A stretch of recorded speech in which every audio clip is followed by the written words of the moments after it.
Howdy, everybody. So today we're going to be talking about Theodore Roosevelt and environmentalism, also conservation, so the conservation of land, protection of our environment.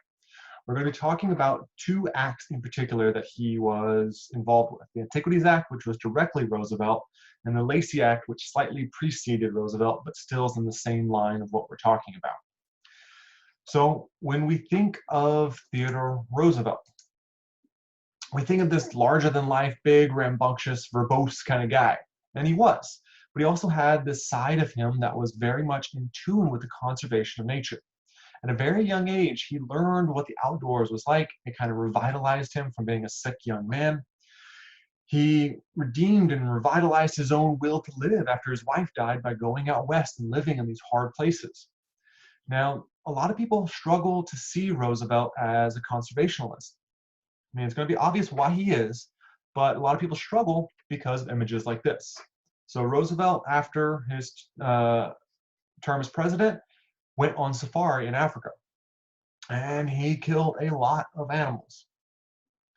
Now, a lot of people have a hard time rectifying these two ideas of Roosevelt, and these two ideas of many people in general, how you can have a hunter and a conservationalist. So what we got to remember is that in order to hunt, you need animals, you need wild places, you need somewhere to actually go and hunt. So if you want to hunt, you need to protect those wild places, protect the populations of these animals, all these kinds of things. So actually hunters and fishers are some of the most ardent environmentalists and ardent conservationists because they want this for their lifetime, their children's lifetimes. So it's this kind of tying together of these two ideas. Now you do have like trophy hunters that are hunting for, selfish reasons, but the vast majority of hunters are hunting for food or things like that. Even Roosevelt in this context, when we're looking at these pictures, not the greatest, not the most flattering, but most of the meat from these animals was given to local people. The hides of the animals themselves was taxidermied, and they were put on display at the Smithsonian. So a lot of value did come from these hunts. It wasn't just Roosevelt hunting needlessly and killing aimlessly. So in 1906, during his term as president, Roosevelt's going to help get passed the Antiquities Act of 1906.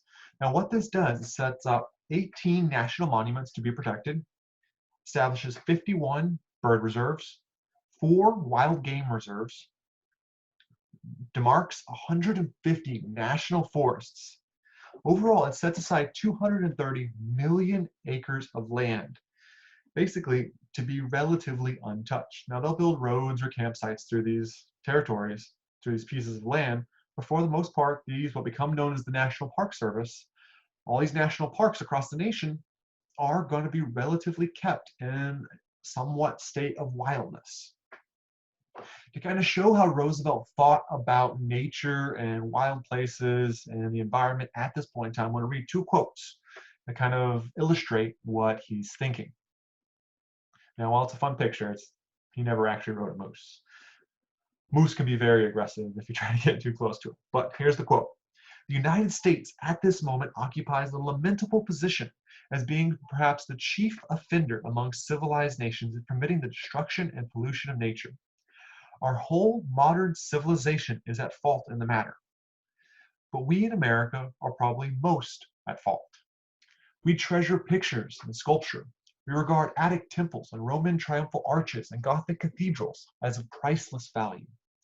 But we are, as a whole, still in that low state of civilization, where we do not understand that it is also vandalism wantonly to destroy or permit the destruction of what is beautiful in nature, whether it be a cliff, a forest, or a species of mammal or bird.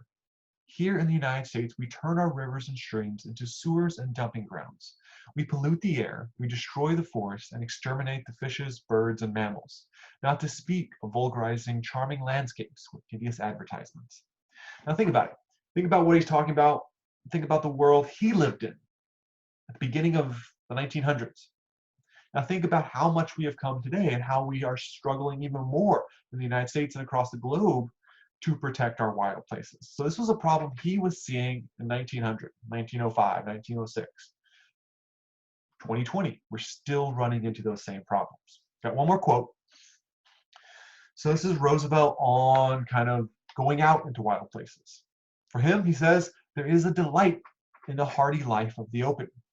There are no words that can tell the hidden spirit of the wild wilderness that can reveal its mystery, its melancholy, and its charm.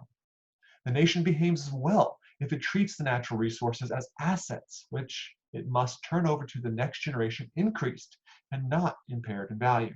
Conservation means development as much as it does protection.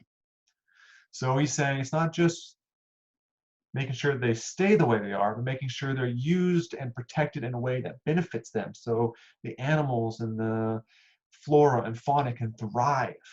This is a picture of him and his family going on nature walks. And they did this, vigorous, long nature walks. You'll see this in the one episode of the documentary that I have linked. Now, the Lacey Act does something very particular. And this kind of is what Roosevelt launches off of with the Antiquities Act. The Lacey Act in 1900 prohibited the trade in wildlife, fish, and plants that have been illegally taken, possessed, transported, or sold. So basically, it stopped the selling of native wild animals. So this is what's called market hunting.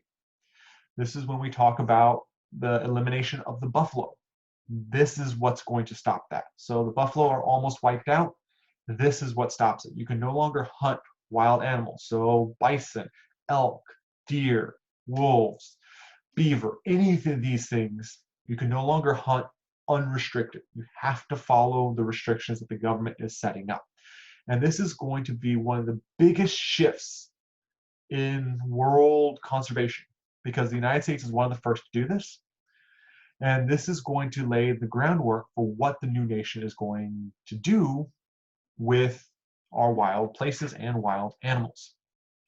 Now, effectively, this is going to set up and going to develop the North American model of wildlife conservation. This is how we bring the bison back, how we bring wolves back, how we bring bears and other animals back from the brink of extinction.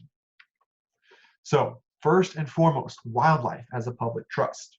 So basically, this is saying that everybody owns all the wild animals. So if you're an American citizen, you own all the wild animals in the United States. Doesn't mean you can do whatever you want with them, but it's the government's job to hold them in reserve for its people. So if its people need it. So if during hunting season, I want to go hunt a deer so I can feed my family, the government says, okay, we're going to make sure the deer population can sustain being hunted. So we're going to properly make sure that they're regulated. There's no overhunting. There's no overabundance of predators or undersupply of food. They're going to try to keep the system balanced. Now, a lot of people like to say, oh, well, we shouldn't get involved. Humans should just step back and let nature do its thing. The problem is we're already involved. We've been involved for hundreds and hundreds of years. So if we step back and let it do its thing, it's going to take years to recalibrate, and that could be disastrous for our environment, particularly for the wildlife in it. So we're kind of already in the system, so it's our duty, our responsibility to make sure we keep it up. You can't sell native animals. So if you hunt a deer, you can't sell deer. Like I can't hunt a deer, sell its hide, sell its meat. I can harvest its meat, I can tan its hide and make something out of it, or give the meat to friends and family, but I can't sell it. No more market hunting. The allocation of wildlife by law and not free market. So even if there's a demand for deer hide or buffalo hide or any of these things, doesn't matter. The government and the states set the laws on how to manage their animals to make sure the herds and the populations remain healthy. So the market doesn't do this, science does. We have to have clear things telling us, is the herd healthy? Is the population doing well? What can we do to make it better and create a better balance? Hunting opportunities for all. So this goes back to having healthy herd size so that each year there's a fair chance if I go hunt on public land that I will have access to kill a deer if I want to feed my family or whatever you are hunting. Now, you don't have to hunt. That's part of the thing. You don't have to, but if you choose to, you need to have that opportunity. Wildlife use must have a purpose. So this is basically saying no trophy hunting. Like if you hunt a deer for meat and you mount its head or mount its antlers, that's one thing. That's just using more of the animal than what you're already planning on doing. But just killing it, leaving the meat, and only taking the head or only taking the antlers, that's where there's a problem. There has to be value in when an animal is killed. You have to be respectful of what you're doing. International resources. This is the idea that many of these animals, birds in particular, migrate. So birds and fish often migrate long distances. So like salmon, they live out in oceans, but they breed in rivers. Bison migrate, hundreds of miles whenever they had that space. They don't quite have that space anymore. They're trying to rebuild it, but nonetheless. But birds are the biggest one. They migrate hundreds, if not thousands of miles a year, some of them. So that means to protect our bird populations, we can't just protect the birds in the United States, but we have to make deals and agreements with, say, Canada and Mexico and South America to protect these birds, provide places for them to land and nest as they migrate. So international resources. And finally, scientific management. So this is using science and expertise to learn how to best manage these wild places and these animal populations. It's kind of going along with what we've already talked about. Now, Roosevelt did some big things. So if you look at from George Washington to Ulysses S. Grant, so these are executive orders. How many executive orders a president has issued? For George Washington, over his 8 years, he issued 8 executive orders. I mean, 8 dictatorial kind of statements. Theodore Roosevelt jumped up to 1,000 in his term as president. That's huge. Now, his cousin, Franklin Roosevelt, went crazy. But it's also because he was doing the Great Depression and fighting World War II. So that's a little different. But if you look at Theodore Roosevelt, he's using his presidential power to do a lot of different things. And in part, he's using it to push forward this idea, this agenda of conservation and environmentalism. So, Theodore Roosevelt as an environmentalist and a conservationalist. I'll stop there for today. Y'all have a great day.